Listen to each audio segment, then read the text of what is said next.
శ్రావణ మాసంలో హనుమాన్ ఆలయాలకు ప్రత్యేక బస్సు సర్వీసులు ఏర్పాటు చేశామని భక్తులు సద్వినియోగం చేసుకోవాలని శ్రీ సత్యసాయి జిల్లా ఆర్ఎం మధుసూదన్ తెలిపారు. మురిడి, నేమకల్లు, కసాపురం ఆలయాలకు వెళ్లేందుకు ఆర్టీసీ ప్రత్యేక సర్వీసులు నడపనున్నట్లు చెప్పారు.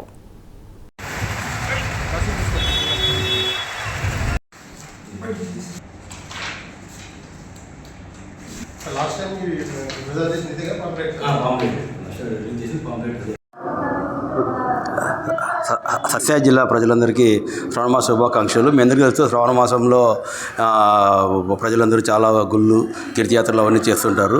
వీటన్ని పురస్కరించుకొని సత్యసాయి జిల్లాలో కూడా ఉన్న ఆర్డీఓ పరిధిలో కూడా మురిడి, నేమకల్లు, కసాపురము మూడు ఒకే రోజు దర్శించుకునే ఏర్పాట్లు చేయడం జరిగింది. ఆర్డీఓ నుంచి ప్రతి మంగళవారం, శనివారం కూడా శ్రావణ మాసం అంతా బస్సులు తిప్పడం జరుగుతుంది.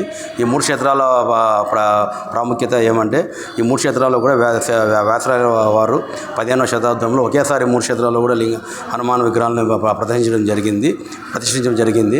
వారిని దర్శించుకుంటే ఎంతో పుణ్యం వస్తుందని చెప్పి ఇక్కడ ఉన్న సత్యసాయి జిల్లా వాసులందరికీ నమ్మకము. దాన్ని పురస్కరించుకొని ఈ బస్సులు ఏర్పాటు జరిగింది. ఈ బస్సుల్ని వినియోగం కోరుచున్నాము. అంతేకాకుండా శ్రావణ మాసంలో ఇంకా శ్రీరంగం, రామేశ్వరం కూడా వెళ్తారు కాబట్టి వారికి కూడా ప్రత్యేక బస్సులు హిందూపూడి నుంచి ఏర్పాటు చేయడం జరిగింది. అంటే ఆల్రెడీ ఒక బస్సు 20వ తారీఖులో 13వ తారీఖులో బస్సు వెళ్ళడం జరిగింది. తర్వాత నెక్స్ట్ మంత్ ఆగస్టు 9వ తారీఖు కూడా రెండో బస్సు బయలుదేరుతుంది. వారు కూడా బస్సులు ఇవ్వడం జరుగుతుంది. ఈ అవకాశం కూడా వినియోగం కోరుచున్నాము. అంతేకాకుండా ఇంకా మేల్కోటలో చలవ లక్ష్మీ నరసింహస్వామి ఉన్నారు. ఆయన దర్శించుకోవడానికి కూడా మేల్కోట, మైసకోట ప్రత్యేక టూర్ ప్యాకేజ్ ఉంది. హిందూపూర్ నుంచి అక్కడ కూడా ఏర్పాటు చేస్తున్నాం. అంతేకాకుండా కదిరి నుంచి కూడా ఒకే రోజు ఒంటిమిట్ట, కోదండ రామాలయం, అట్లా దేవుని గడప, అలాగే అన్నూరులోని సౌమ్యేశ్వర స్వామి కూడా వెంకటేశ్వర దర్శించుకుని ఏర్పాటు కూడా చేయడం జరిగింది.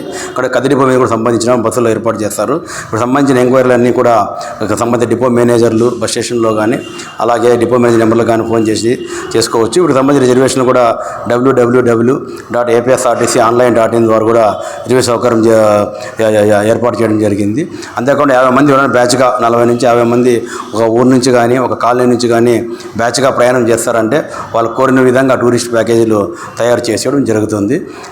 కాబట్టి ఆ అవకాశాన్ని వినియోగించడం కోరుచున్నాను.